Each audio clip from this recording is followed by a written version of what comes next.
today I want to talk about two resources that aren't widely talked about but should be.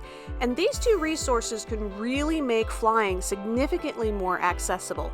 The first one is something that you can do before you even get to the airport, and that is to talk to TSA Cares. In this video, we're going to talk about TSA Cares, what exactly that program is, how you can utilize TSA Cares, and give you some information that you can use at your local airport. The other thing that we want to really highlight in today's video is sensory rooms. Now, full disclosure, there aren't nearly as many sensory rooms as we feel there should be. However, there are some airports that are doing a fantastic job of stepping up to the plate, putting these sensory rooms in their airports for their families to be able to feel more confident flying. And so we really want to highlight those. And if you don't have a sensory room available to you at your local airport, you can definitely talk to the officials and get some information on maybe some quiet spaces, quiet rooms, chapels that are available for guests that need to have a little bit more grounding time before they get onto their flight.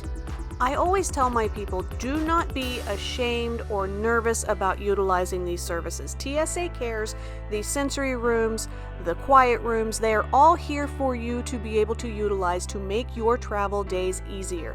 Airports are loud, unpredictable. There's going to be triggers that you may not even realize that you have. Me, I am a seasoned traveler and it never fails. Every time I go through TSA security, I can't hear very well, so I can't hear the security officer telling me what they want me to do, and my anxiety spikes. My husband is aware of it, so is Nick. He's actually very helpful, even with his autism diagnosis, while we're going through security. And so it's something that we manage, but it's not something that you need to be ashamed of. Gentle reminder, needing support doesn't mean that you're doing something wrong. It just means that you need a little bit of extra help, and that's okay. So the first step that you're going to take towards getting you some help to make that travel day easier is contacting TSA Cares. TSA Cares is a free assistance program offered by the TSA. Now, you do have to apply for it 72 hours prior to your departure so that they know that you're coming and they can make sure that they have staff on hand to be able to assist you. They are not going to be the people that are pushing you through and getting you to your gate or anything like that. That's a whole other service. We can get into that in a different video.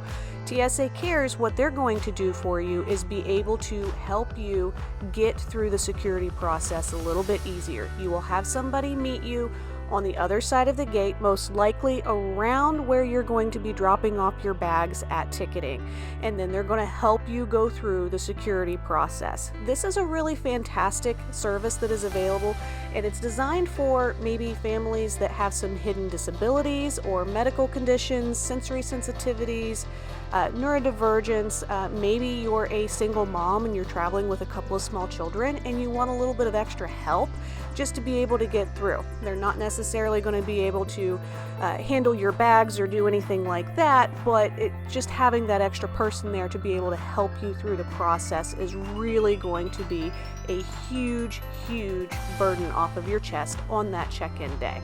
Now, I do want to make sure people are aware.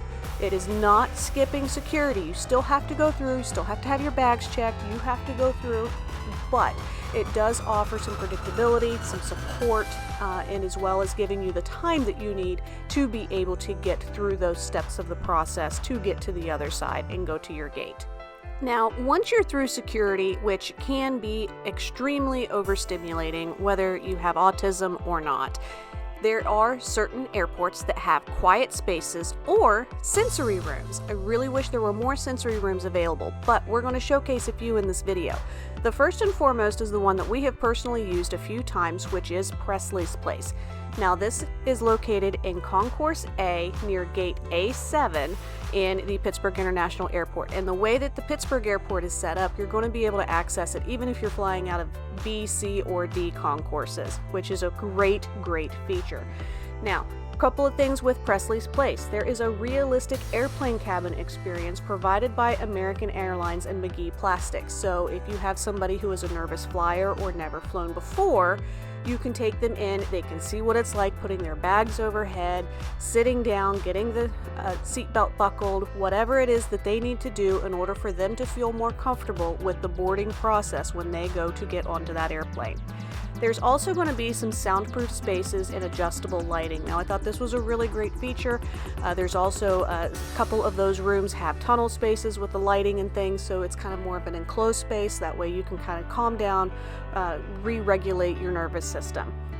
Presley's Place also offers some really unique seating areas, things that'll move around a little bit with your kid so that they can regulate. And of course, the bubble towers are probably Nick's favorite thing when we come in here. Now, I do want to say a special shout out. Thank you so much to Haley for sending me Boston Logan Airport's sensory room that they now have available, and to Amaris, who sent me some information for the Miami International Airport. So very glad that we have two gateways going internationally, that there are sensory rooms available if you do have to do a layover.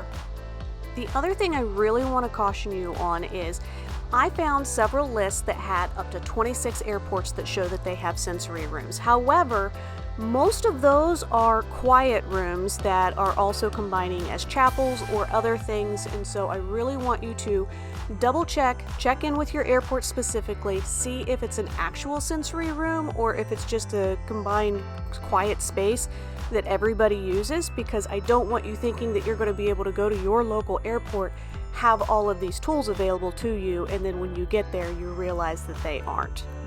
Now, some tips and tricks that I am going to recommend that you do. The first one is a shameless plug.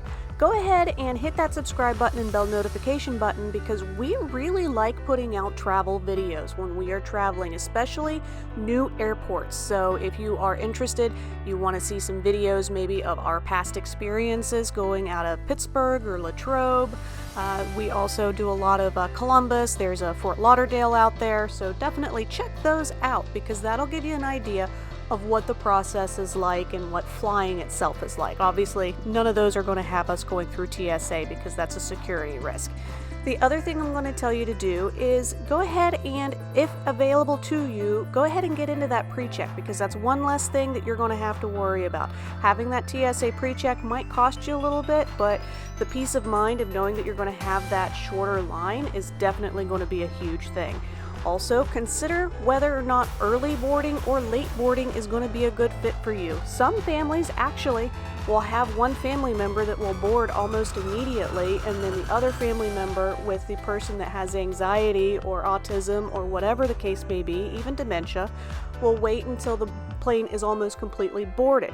That way, everything is put into bins, everything's ready to go, the seat is ready for that person, and they're one of the last to board. Get on there, and it's less time for them to have to wait before takeoff. Really, really great way of being able to kind of beat the system a little bit with that. Also, making sure that you have comfort items and routine. We never travel without Nick's blankie, and he always has at least one or two plushies with him. And then we always make sure that he has either a few videos downloaded on his iPad, or most recently he has been obsessed with Seuss, so we have some of those Seuss books on there for him to be able to listen to. It reads to him. It's really cute. The last little nugget of wisdom I want to give you tonight is checking out the Hidden Disabilities Sunflower Program. This is a global initiative that I've noticed is really starting to take off in airports. Pittsburgh has been a member of it for a few years now, but we did see a lot of information about it last time we were in Fort Lauderdale, and we actually used this service when we were in Orlando on our last visit there for Nick's birthday.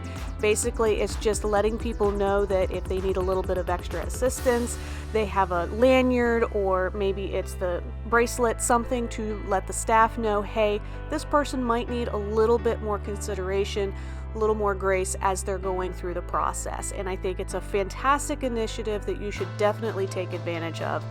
All you have to do is go to the information desk before you ever go through security, and they should have lanyards or something available for you to be able to wear discreetly to let the staff members know that you might need a little bit of extra help. Well, that's going to wrap up our video. Thank you so much for watching to the end. If I can ask you to do one more thing, hit that like and subscribe button. And going even further, what part of flying feels hardest for you and your family? I know that TSA security is my kryptonite, and no matter how many times I've flown, how much traveling that we do, I mean, I'm a travel professional and I still have issues with it from time to time. So I'd like to know. Leave a comment below. What are the hardest points for your family? And if If you haven't done so already, make sure that you're following us on all of our socials. We would love to have you. And we're going to expand on this topic even more Thursday night, January 29th, 7:30 p.m. Eastern Standard Time. Would absolutely love to have you join us so that we can talk about this a little bit more. As always, are you guys ready for your next Plum Crazy adventure? Because I know that I am ready to help you get there and take some of that crazy out for you.